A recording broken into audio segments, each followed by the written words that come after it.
For years, our media has used any excuse to trash Western societies as racist and cruel. The truth simply doesn't matter.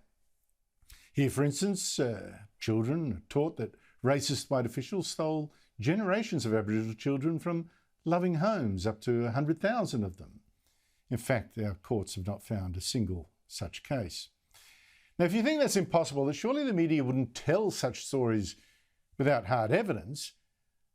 Let me now tell you of an astonishing bit of fake news that's now been exposed. We touched on this a little last year. It's gone boom now. Last year, the ABC reported shocking claims. The remains of 215 children had been found at the Kamloops Indian Residential School in Canada and were now being identified. Indigenous children allegedly dumped in unmarked graves at a Catholic school, stolen children that some activists claimed were murdered. Children that our taxpayer-funded conversation website claimed had died a political death and been disappeared.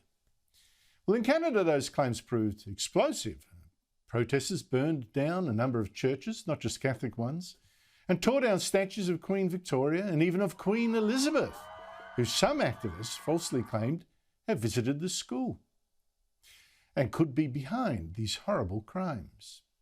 The Queen came visited for about 3 days, 2-3 days. I don't know how long it was. I think it was about 3 days actually, and a lot of children went missing there. Prime Minister Justin Trudeau, that woke flake, didn't question a word of this story. He said it actually showed a dark and shameful chapter in Canadian history, told the Catholic Church to step up and ordered national flags to be flown at half-mast.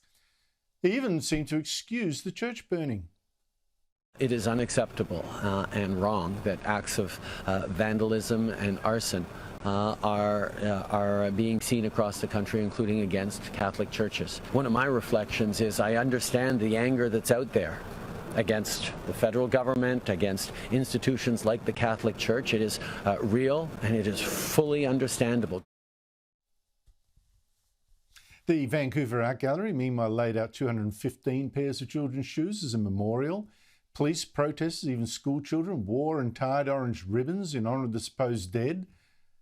And I say supposed because not a single one of those 215 bodies has actually been found.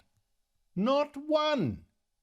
You see, this whole story started when an activist anthropology lecturer announced that she'd used ground-penetrating radar to find evidence of a mass grave at this former school, but the results weren't certain. She said the bodies need to be dug up. The media didn't wait, of course, though, to treat speculation as fact, but now it seems the so-called bodies detected by this activist are just radar findings of tree roots and other soil disturbances. Now, it's true that some of the students who attended this school died, almost all from TB or influenza. 17 died at the hospital there, 8 on their own reservations during the holidays, and there's 23 we don't know about. But they died in Indian territory. It's hardly likely that wicked nuns killed them and hid them and no one knew. In fact, you can find a number of prominent Canadian Indians praising this school, including the first female chief in Canada's Northwest Territories, who said the years there were the best of her life. So now what? Do the statues go back up? Does the Prime Minister apologise for promoting what may in fact be a hoax and a smear of the Catholic Church? And does the ABC at least correct the record and admit that this story of Catholic horror was as dodgy as its smears of Cardinal George Pell? As if.